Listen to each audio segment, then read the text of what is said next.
ഇന്നത്തെ ദിവസത്തെ യാത്ര കമ്പളക്കാട് വഴിയാണ്. ഇന്ന് രാവിലെ 6 മണിക്ക് ഇറങ്ങിയതാണ്. സൂര്യനുദിച്ച് നല്ലൊരു അന്തരീക്ഷമായ സമയത്ത് കമ്പളക്കാട് ടൗൺ വഴി അങ്ങനെ പോവുകയാണ്. ഞായറാഴ്ച ആയതുകൊണ്ടായിരിക്കാം ആളുകളെല്ലാം നന്നേ കുറവാണ്. പള്ളികളിലേക്കുള്ള ആളുകളുടെ യാത്രകളൊക്കെ അങ്ങനെ തുടർന്നുകൊണ്ടിരിക്കുന്നു. അതുപോലെ തന്നെ പ്രത്യേകത പള്ളിക്കുന്നേക്ക് പോകുന്ന വഴിയും ഈ ഒരു വഴിയിലൂടെ തന്നെയാണ്. നേരെ പോവുകയാണെങ്കിൽ മാനന്തവാടി വഴി അങ്ങനെ പോകാം. അതേപോലെ തന്നെ ഇവിടുന്ന് ആരോ മാർക്ക് ശ്രദ്ധിച്ചാൽ മനസ്സിലാവും. ഇടതുവശത്തൂടെ പോവുകയാണെങ്കിൽ നമുക്ക് പള്ളിക്കുന്ന് പ്രസിദ്ധമായ തീർത്ഥാടന കേന്ദ്രമാണ് അവിടെ. അവിടത്തേക്കുള്ള വഴിയും ഇതിലൂടെ തന്നെയാണ്. അപ്പോൾ നമ്മൾ കമ്പളക്കാട് ടൗണിലൂടെ ഇങ്ങനെ യാത്ര ചെയ്തുകൊണ്ടിരിക്കുകയാണ്. പല കടകളും തുറന്ന് പ്രവർത്തിക്കുന്നുണ്ട്. അതുപോലെ തന്നെ മനോഹരമായ ഒരു ടൗണാണിത്. ഇപ്പോൾ നമ്മളിങ്ങനെ ടൗണിൻ്റെ ഹൃദയഭാഗത്തെത്തി. ഇതുവഴി പോയി കഴിഞ്ഞാൽ നമ്മുടെ പള്ളിക്കുന്ന് ഭാഗത്തേക്കുള്ള വഴിയാണിത്. അത് കഴിഞ്ഞാൽ നമ്മൾ നേരെയാണ് പോകുന്നത്. നമ്മളെന്തായാലും അവിടെ കുറച്ച് ദൂരം ഈ ടൗണിൻ്റെ ഫുള്ളായിട്ടുള്ളൊരു കാഴ്ച കാണിച്ചു കഴിഞ്ഞതിന് ശേഷം തിരിച്ചു പോകാമെന്ന് വിചാരിക്കുന്നു. അടുത്ത ദിവസങ്ങളിൽ പനമരം അങ്ങനെ വയനാടിലെ ഒട്ടുമിക്ക സ്ഥലങ്ങളിലൂടെയും ഇതിനു മുന്നും യാത്ര ചെയ്ത വിവരണങ്ങളൊക്കെ ചെയ്തിട്ടുണ്ട്. അന്നൊന്നും ഈ ടൗണിനെ പറ്റിയിട്ട് കൂടുതലായിട്ടുള്ള വിവരങ്ങളൊന്നും പറയാൻ കഴിഞ്ഞിട്ടില്ല. ഇപ്പോൾ നമ്മുടെ സ്വന്തം വോയിസ് ഓവറിലൂടെയാണ് നമ്മളിപ്പോൾ ചെയ്തുകൊണ്ടിരിക്കുന്നത്. ഒക്കെ കാണാം, ഒരുപാട് സ്ഥാപനങ്ങളുള്ളൊരു കടയാണ്. വലിയൊരു ടൗൺ തന്നെയാണിത്. ഇവിടുത്തെ ഹൈപ്പർ സിറ്റി, അതേപോലെ തന്നെ കൊച്ചുമറ്റം ഫിനാൻസ്, അതേപോലെ ഇതുണ്ടല്ലോ സൽക്കാര റെസ്റ്റോറൻറ്റ്, അതായത് ട്രഡീഷണൽ ഫുഡുകൾ, കുഴിമന്തി, ബീഫ് മന്തി, പോത്തുകാല്, എല്ലുകറി, അതേപോലെ തന്നെ ഒട്ടനവധി കടകൾ ഇവിടെ ഈ പ്രദേശത്ത് കാണാം. നമ്മളിങ്ങനെ യാത്ര ചെയ്ത് ഏകദേശം ടൗണിനെ കവർ ചെയ്തിങ്ങനെ പോയിക്കൊണ്ടിരിക്കുകയാണ്. മനോഹരമായ കാഴ്ചകൾ. അടുത്ത ദിവസങ്ങളിലും ഓരോ ടൗണിൻ്റെ പ്രത്യേകതകൾ വിവരിച്ചുകൊണ്ടുള്ള യാത്രകളുണ്ടാവും. എന്നെ സപ്പോർട്ട് ചെയ്ത്, എന്നെ ഫോളോ ചെയ്ത്, എന്നെ ഇനിയും ഒരുപാട് ചെയ്യാൻ വേണ്ടി സഹായിക്കുന്ന നിങ്ങൾക്ക് എല്ലാവർക്കും ഹൃദയം തുറന്ന ഒരു നന്ദിയാണ് ഈ ഒരവസ്ഥയിൽ പറയാൻ ഉദ്ദേശിക്കുന്നത്.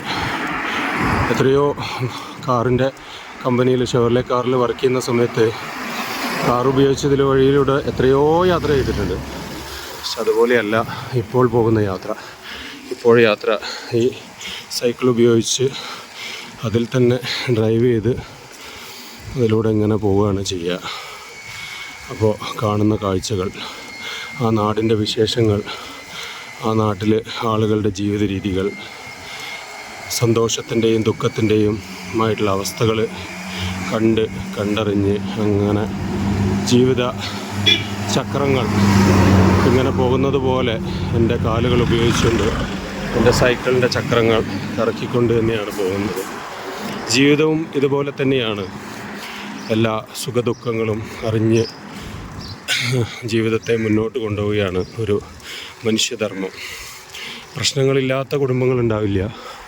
ഈ പ്രശ്നങ്ങളെല്ലാം തന്നെ നമ്മൾ തരണം ചെയ്തുകൊണ്ട് എല്ലാ പ്രതിസന്ധിയെയും നമ്മൾ മുന്നിട്ട് കണ്ട് അതിനെ നമ്മളുടെ യുക്തിക്കനുസരിച്ച്, നമ്മുടെ ബുദ്ധിക്കനുസരിച്ച്, നമ്മുടെ ബോധത്തിനനുസരിച്ച് അവയെ തരണം ചെയ്തുകൊണ്ട് നമ്മൾ മുന്നോട്ട് പോവുകയാണ് വേണ്ടത്. അപ്പോൾ കമ്പളക്കാട് ടൗൺ ഏകദേശം കഴിഞ്ഞു.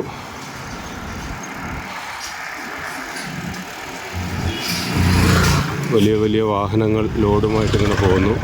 കുറേ ആളുകൾ ജോലി ആവശ്യാർത്ഥം ഇങ്ങനെ പോകുന്നതൊക്കെ കാണാം.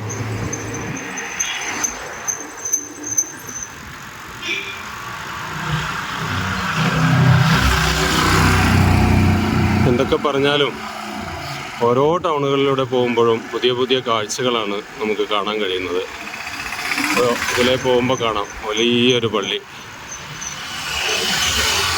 പള്ളിക്കുന്ന്, അതെ പള്ളിമുക്ക് എന്നാണ് പറയുക. പള്ളിമുക്ക്, ഞാൻ പറഞ്ഞ വാക്ക് തെറ്റിപ്പോയി, കുറേ ദൂരത്തുനിന്ന് വായിച്ചതുകൊണ്ട് പള്ളിക്കുന്നായിപ്പോയതാണ്. ഇതാണ് പള്ളിമുക്ക് എന്നാണ് പറയുന്നത്. ഇതുവഴി അങ്ങനെ പോയി ഒരു മനോഹരമായിട്ടുള്ളൊരു പള്ളി, അതായത് മനുഷ്യൻ്റെ സമാധാനം നഷ്ടപ്പെടുമ്പോൾ കുറച്ച് നേരം വന്നിരിക്കാൻ പറ്റിയ ഒരിടമാണിത്. അപ്പോൾ അങ്ങനെ ഈ വഴിയാണ് ഇപ്പോൾ യാത്ര പോകുന്നത്.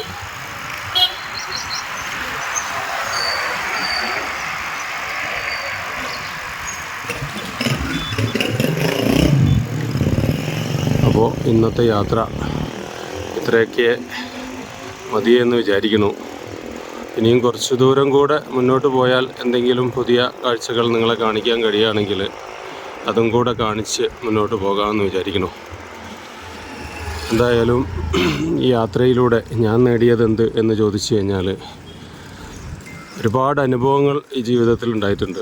പുതിയ പുതിയ മനുഷ്യരുടെ ജീവിത രീതികൾ, അവരുടെ സങ്കടങ്ങൾ കണ്ടുകൊണ്ടറിഞ്ഞ് ഓരോരുത്തരും നമ്മളെ വിളിക്കും, എന്തൊക്കെയാണ്. അപ്പോൾ ഇതൊക്കെ കേൾക്കുമ്പോൾ നമുക്കുണ്ടാവുന്ന ആദ്യം നമ്മളെ ഉള്ളിലൊരു പ്രശ്നവും ഇല്ലാതിരിക്കുമ്പോഴാണ് മറ്റുള്ളവരുടെ പ്രശ്നങ്ങൾ നമുക്ക് കേൾക്കാൻ കഴിയുള്ളൂ. എല്ലാ ആളുകളും പല പ്രതിസന്ധിയിലും പല പ്രശ്നങ്ങളിലൊക്കെയാണ്. അപ്പോൾ അവർക്ക് അവരുടെ പ്രശ്നം തന്നെ തീരാതാവുമ്പോൾ മറ്റുള്ളവരുടെ പ്രശ്നം എങ്ങനെയാണ് കേൾക്കുക, എങ്ങനെയാണ് അതിന് പരിഹാരം പറയുക എന്നൊക്കെ ഉള്ളതായിരിക്കും. എന്തൊക്കെയായാലും ഞാൻ എൻ്റെ ഉള്ളം ശൂന്യമാക്കി വെച്ചതുകൊണ്ട് മറ്റുള്ളവർക്ക് വേണ്ടി എന്തെങ്കിലും ചെയ്യാൻ കഴിയുമെങ്കിൽ അത് ചെയ്യണം എന്നുള്ളൊരാഗ്രഹം തന്നെയാണ്. അത് കുറേ വർഷങ്ങളായി ആ രീതിയിൽ തന്നെയാണ് മുന്നോട്ട് പോയിക്കൊണ്ടിരിക്കുന്നത്. അപ്പോൾ നമ്മളിപ്പോൾ കമ്പളക്കാട് ടൗൺ തന്നെയാണ് ഇപ്പോഴും കവർ ചെയ്തുകൊണ്ടിരിക്കുന്നത്. വലിയൊരു ടൗൺ തന്നെയാണത്. ഞാൻ വിചാരിച്ച ചെറിയ ടൗണുകളൊക്കെയാണ് എന്നൊക്കെ വിചാരിച്ചു. ഇത്രയും നീളത്തിൽ ഓടിച്ചിട്ടും ഏകദേശം ഇപ്പോൾ ഒരു 7 മിനിറ്റിലധികം കൂടുതൽ നേരം പോയി. എന്നാലും ടൗണ് കവർ ചെയ്യാൻ കഴിഞ്ഞിട്ടില്ല. ഇപ്പോഴും നമ്മൾ ആ ടൗണിലേക്ക് ഇങ്ങനെ പോവുകയാണ്. മനോഹരമായ കാഴ്ചകൾ. ഞായറാഴ്ച ആയതുകൊണ്ടായിരിക്കാം അധികം വാഹനങ്ങളും സ്ഥാപനങ്ങളൊന്നും തുറന്നിട്ടില്ല. അതൊരു ഫർണിച്ചർ വേൾഡ്, അതേപോലെ വസ്ത്രങ്ങൾക്ക് വേണ്ടി അവയുടെ കുറേ സ്ഥാപനങ്ങൾ അവിടെ കാണാം. പിന്നെന്താണ്, വസ്ത്രങ്ങളുടെ ഒരു ഏരിയയാണ് ഈ ഒരു ഭാഗം. അതേപോലെ തന്നെ പുകപരിശോധന കേന്ദ്രങ്ങൾ, അതേപോലെ ഭക്ഷണം.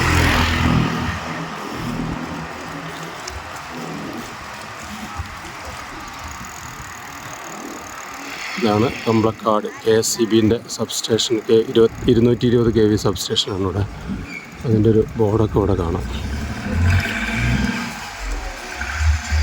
ഇങ്ങനെ ഇന്ന് ഏകദേശം ഇത്രയും മതിയെന്ന് വിചാരിക്കുന്നു.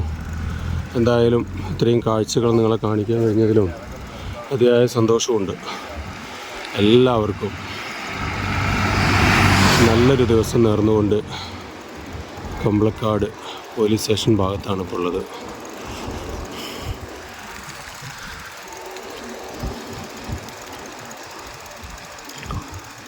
ഏവർക്കും ശുഭകരമായ ഒരു ദിവസം നേർന്നുകൊണ്ട് ഇന്നത്തെ ഈ ഒരു യാത്ര ഇവിടെ വെച്ച് നിർത്തുകയാണ്. എല്ലാവർക്കും നല്ലൊരു ദിവസം നേരുന്നു. ഇനിയും പുതിയ കാഴ്ചകളുമായി യാത്രകൾ തുടർന്നുകൊണ്ടേയിരിക്കും. എല്ലാവർക്കും നന്ദി, നമസ്കാരം.